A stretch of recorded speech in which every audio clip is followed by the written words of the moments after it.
jadi ditunjuk. Ya, silakan Mbak. Jadi, berkaitan dengan etos kerja ya, gimana nggak punya niat untuk bertanya.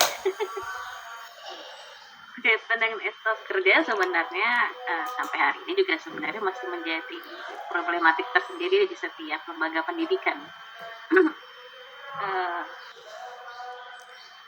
Apalagi beberapa faktor yang tadi disebutkan ya, yang mempengaruhi semangat kerja para pendidik dan tenaga pendidikan itu sepertinya benar-benar menjadi problematik yang sampai saat hari ini juga terjadi. Ya, salah satunya ya tadi volume pekerja. Nah, itu juga mempengaruhi semangatnya para pendidik dan tenaga kependidikan. Ini masih menjadi masalah. Kemudian suasana kerjanya juga sama ya, suasana kerja di lembaga pendidikan ini juga menjadi masalah karena ada di mana satu sekolah nih suasana kerjanya tuh antara sesama pendidik itu kurang bagus gitu ya, jadi nggak solid gitu sesama guru gitu ya, tapi justru malah saling menjatuhkan gitu ya, saling menyalahkan. Nah, peran kita sebagai kepala sekolah gitu, melihat suasana di antar guru ini di sekolah ini yang nggak solid gitu, guru-gurunya malah saling menjatuhkan, saling menyalahkan gitu. Ini kepala sekolah bagaimana membangun suasana atau iklim yang bagus gitu, komunikasi yang baik antar guru di sekolah ini. Mungkin pembicara khusus hari ini bisa sharing gitu berkaitan dengan masalah ini gitu ya, komunikasi yang tidak baik antar guru di suatu lembaga pendidikan, bagaimana kepala sekolah perannya seperti apa gitu. Itu sih pertanyaan. Terima kasih. Ya, baik, terima kasih Mbak Weni. Ya, jadi yang sudah disampaikan tadi, yang sama-sama mungkin untuk pemakalah yang ditanyakan oleh Mbak Weni, kaitannya masalah volume upah kerja atau suasana kerja. Nah, di satu lembaga ini ada suasana kerja yang kurang kondusif atau kurang solid, di mana komunikasi yang kurang. Kita sebagai kepala sekolah bagaimana mensikapi kondisi seperti ini agar iklim di lembaga menjadi baik. Nah, mangga bagaimana Ustadz Abdul Haris, Mbak Aulia, silahkan memberikan tanggapannya.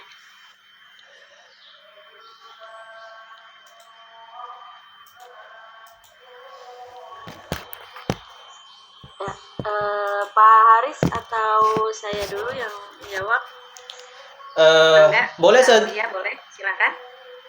Ya, saya coba menjawab ya. Sebenarnya saya bukan kepala sekolah juga, sebenarnya dan kurang paham juga. Tapi kan kita di sini membahas tentang sebuah sosok pemimpin ya, kita belajar tentang kepemimpinan. Sebenarnya cara membangun iklim yang baik di sekolah itu tergantung kepada pimpinan sekolah tersebut, terutama kepala sekolahnya. Jadi kepala sekolah itu adalah hal yang terpenting nih, gimana keadaan guru-guru dan lain sebagainya tergantung sikap kepala sekolah.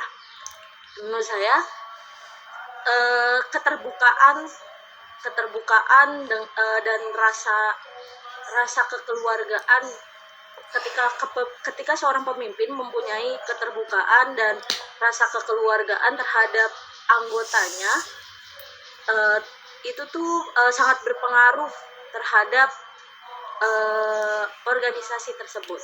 Kayak di sekolah, jika kepala sekolahnya mempunyai sifat kekeluargaan, menanyakan ketika guru tersebut punya masalah dan lain sebagainya, atau ketika guru. Silakan Pak Abdul Haris.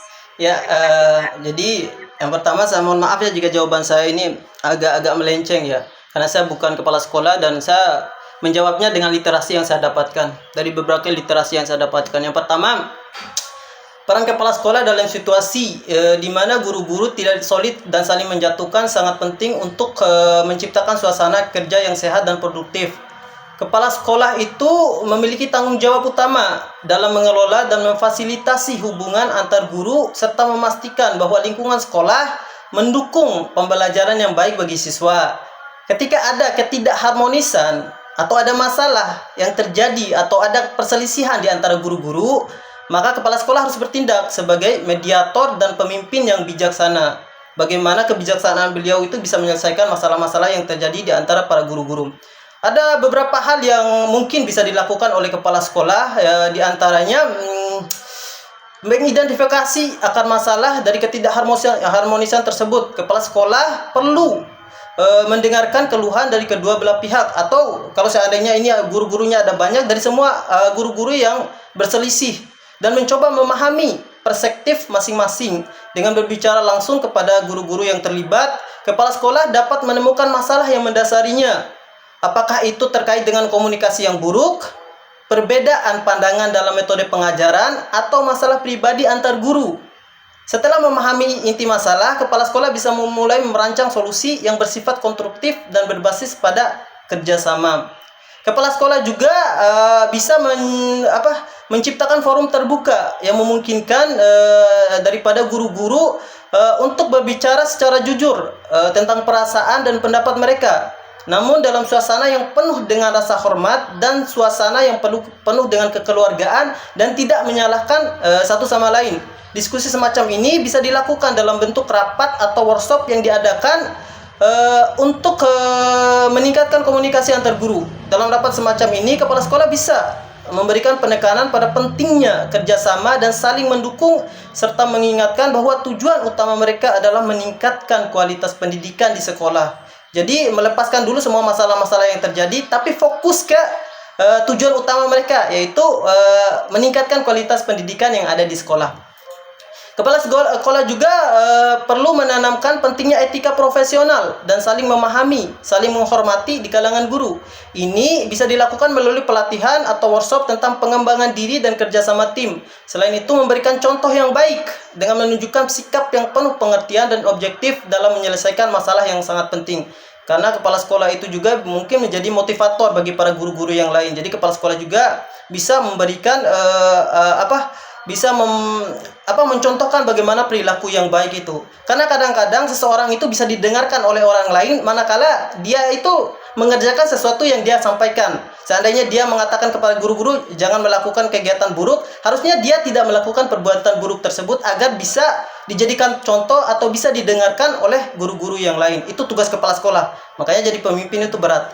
Terus untuk mengatasi konflik yang mungkin terus berlanjut, kepala sekolah perlu mengambil langkah-langkah lebih lanjut seperti memberikan bimbingan atau pendampingan kepada guru-guru yang terlibat. Ini bisa dilakukan dengan memberikan ruang bagi mereka untuk memperbaiki hubungan, baik melalui kegiatan bersama di luar kelas atau dengan memberikan kesempatan untuk saling bekerja sama dalam proyek atau tugas-tugas tertentu.